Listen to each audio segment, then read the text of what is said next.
Emakhosini bogogo nabomkhulu ngiyanamukela ku-channel yami nesahlele nesalokazi senu intombi endala ugogo Patricia. So today sizokhuluma ngomoya wamagedla, AmaGedla spirit, right? So AmaGedla spirit, it's also an ancestral gift. And AmaGedla ka Sesotho magedla ke Ngaka Tshupe. Ngaka Tshupe.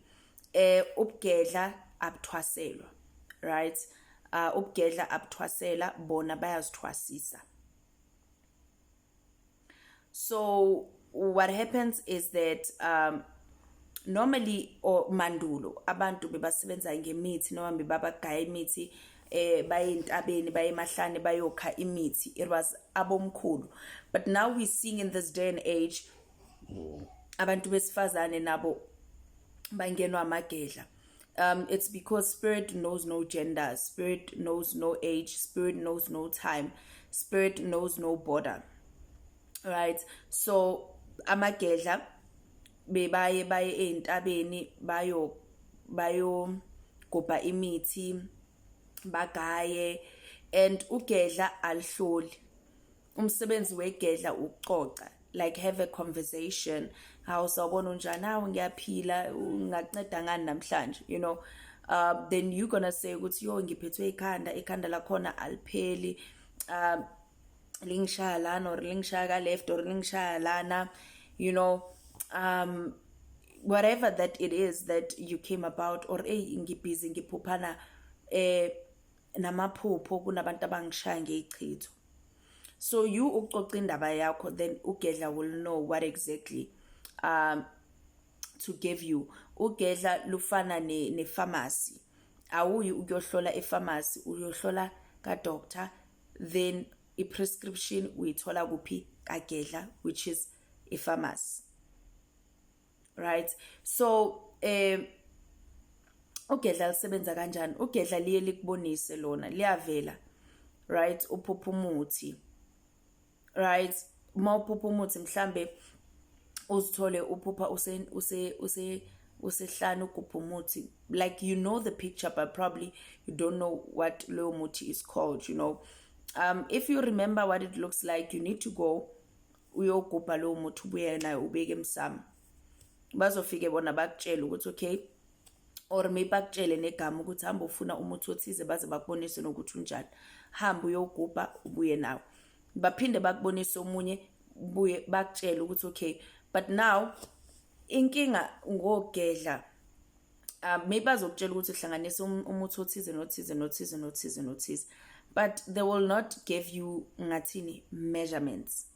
So them not giving you measurements, then you need someone who naye unogedla, right? And we usigayile isikhwama sakhe noma isikhwama sakubo ukuthi azokunceda ukuthi wena ugaye isikhwama. So kuzoba uyeke ozokutshela ukuthi okay, no, it's fine, lo afanele nguthele kakhulu, thela lo kancane, thela lo kakhulu, kanje. Sometimes if let's say umuntu okuncedayo kuyena mhlambe okugayisa isikhwama, sometimes sekacedile bese idlozi lakho lifike lithi no, kulo muthi oyenzile go and add 1 2 3 ukuthi kube yilento le ethina sifunayo noma kube lesikhwama lesi thina sizifunayo. I don't know if that makes sense. Now amagedla, most of the time it's people who isolated themselves, bebahlala bebodwa, and ugedla alukwazi ukuphakama mangabe nakwa wena urelaxed. Yes, I know ukuthi a lot of things now they are just a taxi away, like your Faraday, whereby abantu bathenga imithi khona, right? Abantu bathenga imithi khona bese bayifake bayilethe egodlweni zabo, of which it's not good. But mawunogedla ake ugaye, ake ufunde ukuthi wena uye ngezandla zakho. Remember lo muthi othengayo awazi ukuthi ubanjwe izandla ezingaki and ubanjwe abantu abangaki, and you're not even sure ukuthi whatever that they're saying probably it's not or it is, unless ukwazi ukudonsa umoya, you know. Kodwa uyakwazi ukuthi makuwena ubonisiwe idlozi lakho, it's way better.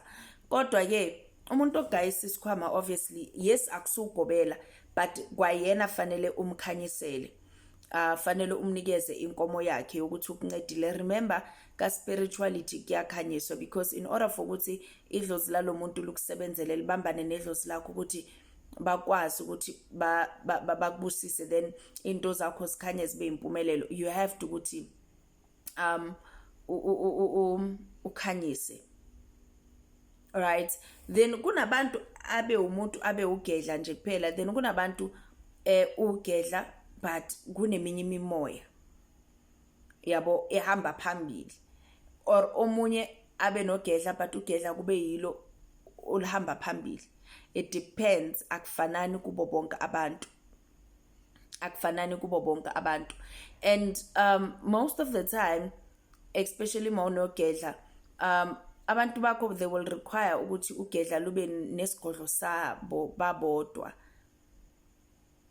you understand, kube nesigodlo sikagedla like esayidini, kungahlangani nezinye izinto, you know.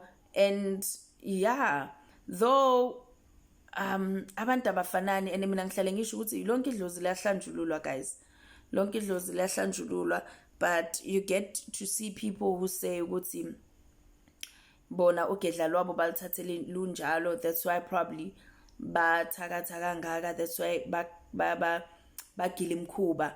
Kodwa ke I don't know, but ikhwama ziyagezwa, ikhwama ziyahlambululwa, you know, because you don't know ukuthi umnikazi wale khwama wayenza iphutha, mhlambe wabulala ngalesikhwama, wena awazi ukuthi sinegazi. Then if you take that as it is, then it's a bit of a problem, you know, it's a bit of a problem. But sizawuthini ngoba, you know, idlozi liyakhuluma futhi liyakhomba indlela. Awuyenzi into ethandwa uwe, kodwa uyenza into ethandwa idlozi lakho. But anyway, ngiyabonga ukuthi nibukele i-channel yami emakhosini lesedi khanya xamagunda uwe shenge.